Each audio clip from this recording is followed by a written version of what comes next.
There was a day when nothing around him changed, yet everything inside did. The air felt the same. The light moved as it always had. Voices still passed by, carrying their usual weight, but in the middle of it all, he became quiet. Not the kind of quiet that comes from fear, and not the kind that waits to speak again.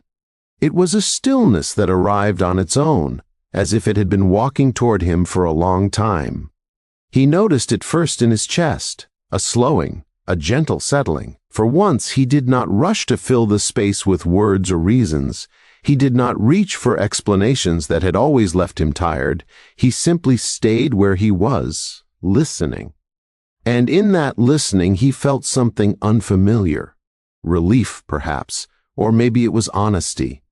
They had spoken earlier, they always did. Their voices lingered in his thoughts, not loud but persistent. The kind that questions your worth without raising its tone. The kind that makes you rehearse answers long after the moment has passed. Normally, he would have carried those voices with him, turning them over, shaping replies that might never be heard. But that day, something loosened its grip. He wondered when he had learned to answer so quickly, when he had started believing that silence meant losing. Was it always this way, or had it crept in slowly, disguised as politeness, as patience, as the hope of being understood? The question floated through him without needing an answer. As he stood there quiet, he felt the urge rise like it always had, the urge to defend, to clarify, to prove something unseen. It pressed gently, not violently, just enough to be familiar. He recognized it as an old companion, and for the first time he did not follow it. Instead, he let the moment pass through him. He noticed how thoughts came and went when he did not chase them, how feelings softened when they were allowed to breathe. Silence was no longer empty. It was full of small truths he had been too busy to hear. In that stillness, he became aware of how much energy had been spent on waiting.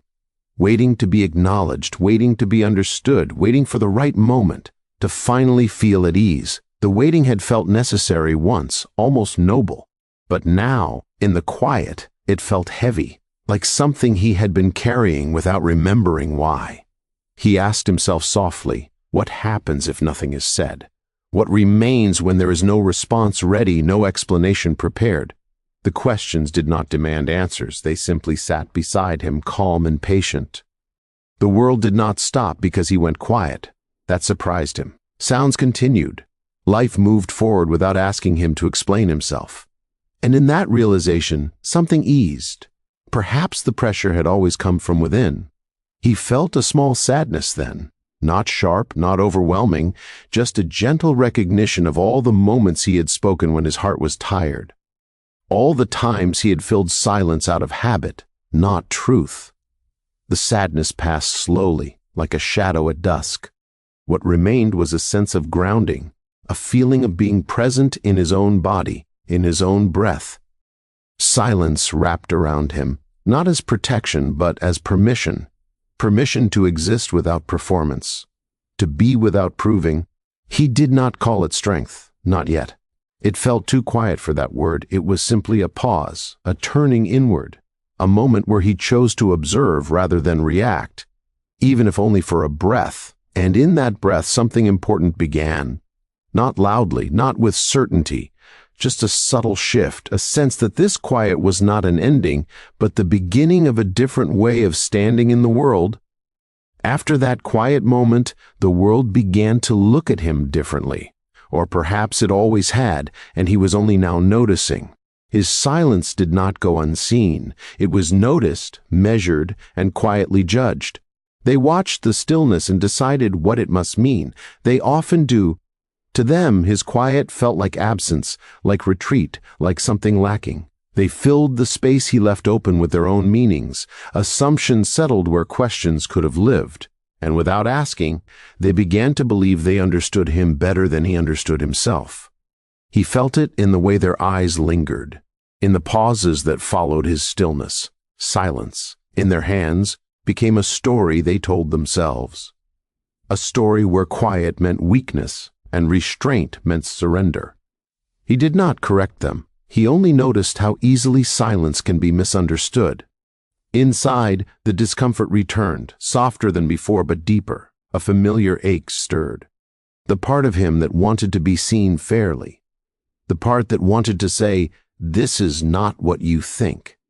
He wondered if silence was always this lonely, or if loneliness only appears when we expect to be met. They spoke around him, not always unkindly, but carelessly. Words landed without staying. Meaning passed over him without settling. He could feel how his quiet made others uneasy. Silence has a way of doing that. It asks people to sit with their own thoughts, and not everyone wants to. He asked himself quietly, should I speak now? Would a few words smooth the edges, make things easier? The thought came with its usual promise of relief. If he explained himself, maybe the tension would dissolve. Maybe they would soften. Maybe he would feel understood, if only for a moment. But beneath that thought was another feeling, a tiredness he could no longer ignore. He had explained before, many times. Each explanation had taken something from him, and returned very little. Understanding, when forced, never seemed to last. As he remained silent, he felt exposed. Silence does that. Without words to hide behind, everything feels closer to the surface. Doubt whispered gently. Was he being proud? Was he being distant? Or was he simply choosing not to fight a battle that had no real end? They mistook his calm for indifference, his restraint for weakness. And in that misunderstanding, he felt a quiet grief, not because they were wrong, but because he saw how often people fear what they cannot read. Silence leaves no clear shape, and so it becomes whatever others need it to be. He noticed how easily his value seemed to shift in their eyes. How quickly respect could fade when there was no reaction to lean on. It made him wonder how much of respect is tied to noise, how often strength is confused with display. Still, he stayed where he was. He did not harden himself. He did not withdraw. He simply observed. He watched how the world reacts to quiet, and how quickly it tries to fill it. The more he watched, the clearer something became. Not everything that is misunderstood needs correction. Some misunderstandings reveal more about the observer than the observed. This thought did not come as comfort, but as clarity, a small, steady light in the middle of uncertainty. The discomfort remained, but it changed shape. It was no longer sharp. It became something he could sit beside. He allowed himself to feel the weight of being unseen without turning it into a reason to speak. Silence, he realized, does not always protect you from pain. Sometimes it invites it, but it also shows you which pains come from others and which ones come from betraying yourself.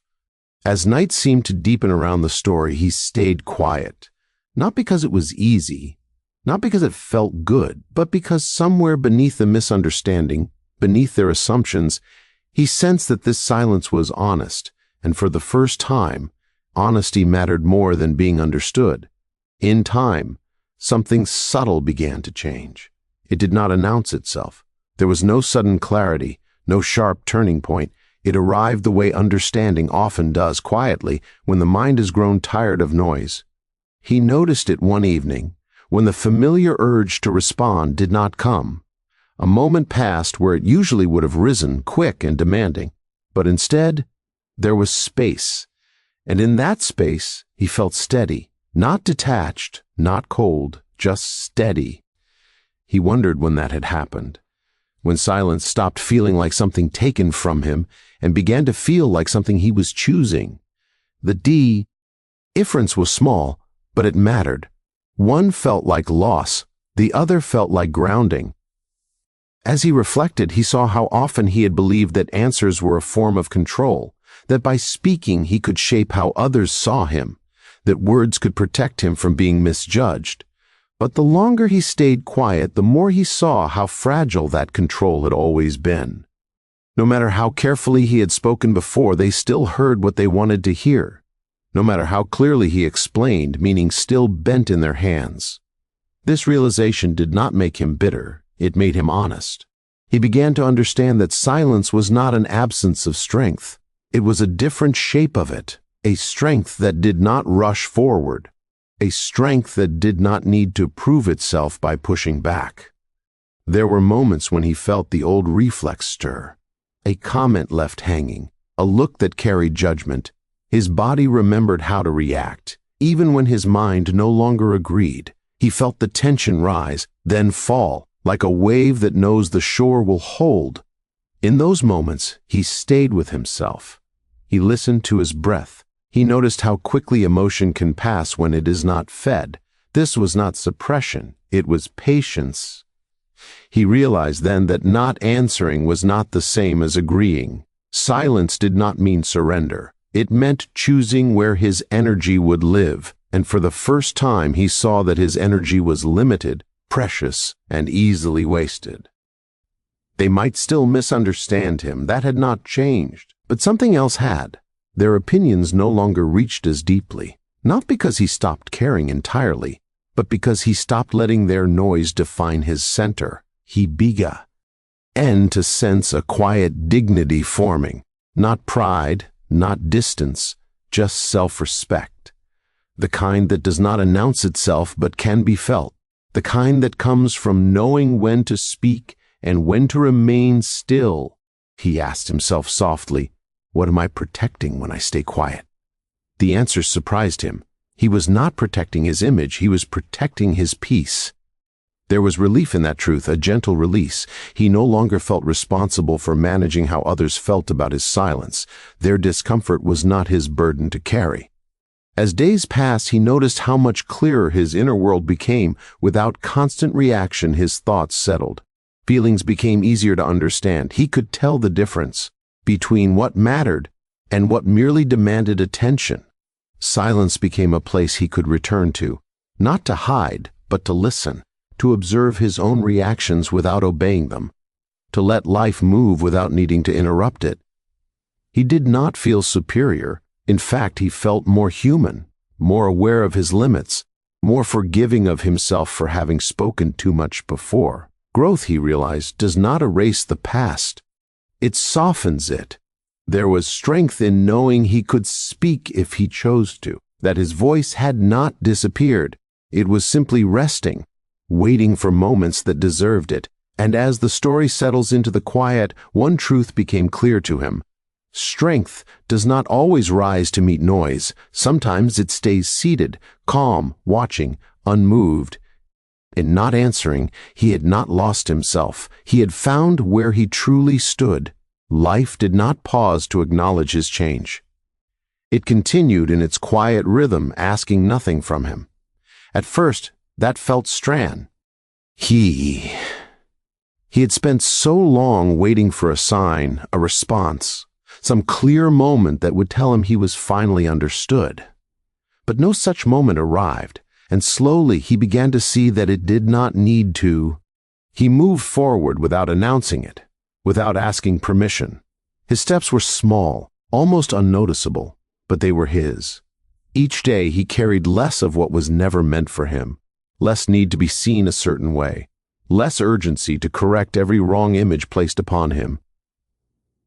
They were still there, of course, their voices, their glances, their quiet judgments. But they felt farther away now, not because they had changed, but because he had. What once reached deep into him now brushed the surface and passed. There was a calm that settled in his body, not excitement, not victory, just calm. The kind that comes when you stop waiting for the world to confirm your worth. The kind that arrives when you begin to live from the inside instead of the outside. He noticed how his days felt fuller, even when they were simple. Silence no longer felt like a gap to be filled. It felt like space. Space to notice the weight of his breath. Space to feel his own presence without distraction. He no longer measured himself by reaction. Whether others responded or not, life continued. He woke, he moved, he rested. And in this ordinary flow, he felt something steady beneath it all. A sense that he was finally aligned with himself. Sometimes a thought would still arise, a memory of being overlooked, a moment when he wondered if staying quiet had cost him something. He did not push these thoughts away. He let them pass, like clouds that do not need to be chased. He asked himself gentle, What was I waiting for all this time? Approval? understanding, a turning point that would make everything clear? The answer came without words. He had been waiting to give himself permission to live as he was.